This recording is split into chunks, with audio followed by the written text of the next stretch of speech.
السلام علیکم، څنګه یاست؟ شاید جوړ یاست؟ کړه یاست په خیر یاست؟ خو په جوړ یاست؟ وخت مننه ده کوم د ډایرکټ په سبجیکټ خبرو کو سبجیکټ مې چې سره راغلی هغه هپټالوجي په هغه کې په کاګولیشن ټیسټ راغلی دی. په هغه کې مې بیا یو د کاګولیشن خپل یو برانچ دی ډي ډایمر په نامه باندې دی. او د ډي ډایمر په نامه باندې چې کوم ټیسټ دی په دې دا چې شروع کول د مخ زه به په یو کوچني جمله سره د خلاص کوم.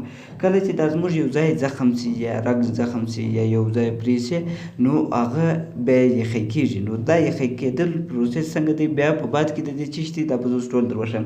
نو اول ورځې هغه چې کله رګ دغه سي مات سي یعنې بروکن سي وسلز مات سي نو هغه چې پرې سي نو یو څو فیکټره راشي، کلاټینګ فیکټر ورته وایي. هغه فیکټر راشي ځان سره سټیمولیټ کړي او ریاکټیو کړي، مخ ته بیا پروتمبین ټایمینګ ته دغه ورکړي چې یارته ته اکټیویټ سي. هغه بیا څه چمو کې خالي ترومبین اکټیویټ کړي، د هغه بعد بیا پلیټلیټ اکټیویټ سي. نو د پلیټلیټ چې اکټیویټ سي نو په دې مابینځ کې چې دا فایبروجن راشي نو فایبروجن بیا څه چمو کې هغه داسې یو جال راوګرځي. په دا جال کې څو اربسیانې سره یو ځای کړي.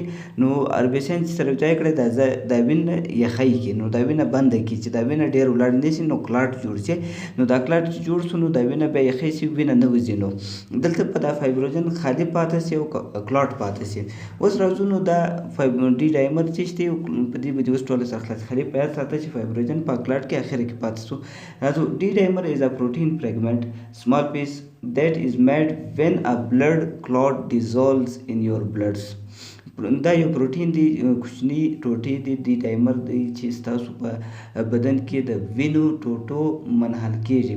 یعنې د ده مطلب چش دی، د ده جملې مطلب د چش دی. دی وایي دا یو کوچني کوچني د پروټین یو پیګمنټ دی، یو حصې دي، ټوټې دي سي ده. نو دا څه وخت راځي؟ دا هغه وخت راځي چې کله بلډ کلاټ سو نو هغه کلاټ چې پاتې سو هغه فایبرین پاتې سو. نو هغه فایبرین خو هم ختموي جسم.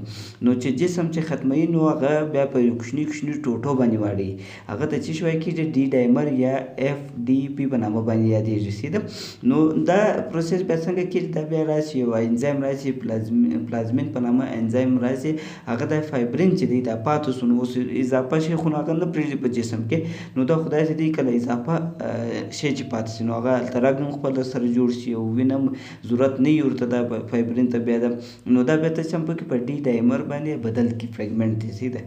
when the fibrin clots in the body are no longer needed, they are broken down into fibrin degradation products by enzyme. هغه جمله ده چې کومه جمله اوس ما درته وویل هغه جمله ده. دی څه وایي؟ کله چې دا ضرورت نه وي نو دی دا بریک ډاون کړي د فایبرین ځینې توري کې هغه کلاټ چې په اخر کې پاتې دي په رګ کې نو هغه کلاټ دی توري کې د چا په ذریعه باندې یو قسم انزایم دی هغه په ذریعه باندې د فایبرین ډیګریډیشن پروډکټ پاتې شي.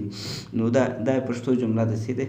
کله چې په بدن کې د فایبرین ټوټو په اړتیا نه وي نو دوی بیا د انزایم په واسطه د فایبرین تخریب مسؤلیت ته وویشل کېږي. نو دا د دې پښتو ترجمه اوسي. اوس بیا راځو آخري لفظ ته. one of these final product degradations products is known as ډي ډایمر. د دې وروستي فایبروجن تخریب مسؤلیت څخه یو د ډي ډایمر په نوم پیژندل کېږي. نو هغه جمله د ما چې دلته ما په لیکایي باندې در وښول سوې ده. نو دوی وایي څه وایي؟ هغه فاینل پروډکټ چې پاتې سو هغه ټوټې چې پاتې سولې هغه ته وایي کېږي ډي ډایمر. ښه نو ډي ډایمر موږ ته څه فایده راکوي په بعد کې؟ دا څه نقصان رسېږي؟ د دې فنکشن چې دی د دې موږ په دې په ذریعه باندې معلوموای سو.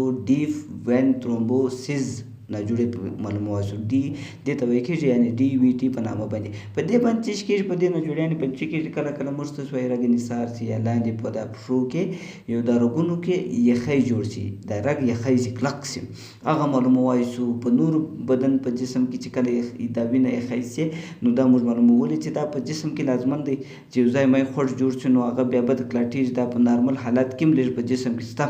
نو که ډېر سو نو موږ ته دا ناجوړیانې راښیي چې دا ډیپ وین ترومبوسیس کېدای سي، کله چې لاندې دا د پښو ناجوړې کېدای سي یا پلمونري ایمبولیزم کېدای سي. د پي ای په نامه باندې کوم چې ناجوړې دي دا بلاکیج راښیي. د اټریز دا راښیي په لنګز کې، یعنې چې کله دا لنګز پیپړې چې دي په دې کې دا کوم رګونه چې دي دا کې بلاکیج نه وي، د کلاټ یو بل شی نه وي. یا بل ته موږ راښیي ډسمنیټډ انټراواسکولر کاګولیشن راښیي، یعنې دا ډېر مهمه ناجوړې ده.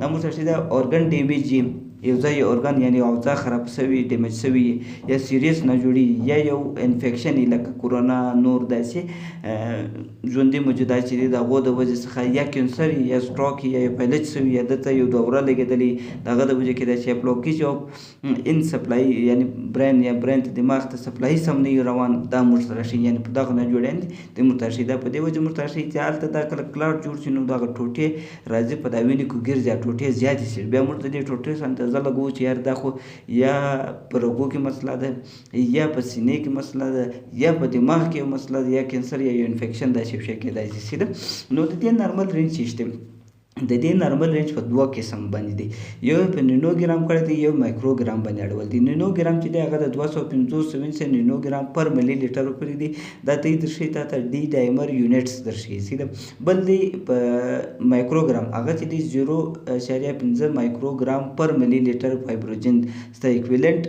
یونټ درشي دا دوه نارمل رینج باندې ته معلومه شي دا په کوم ټیوب کې راخلي دا به ځان ته معلومه دی د ټیوب چې دی هغه سوډیم سایټریټ ټیوب دی په دې کې به تر راخلي دا په سلیکټا کې هم کېږي کاګولیشن انالایزر کې هم کېږي مینی ویډایس کې هم کېږي په ډېرو مشینانو کې کېږي تازه عکسونه در ښکاره کوم د ټولو په دې مشینانو کې کېږي سیده نور د دې داسې خاص کنفیوژن نشته سیده کوم ویډیو خوښه شوې د سره شیر کې لایک وکړئ کوشش کوئ چې بل ته فایده رسوي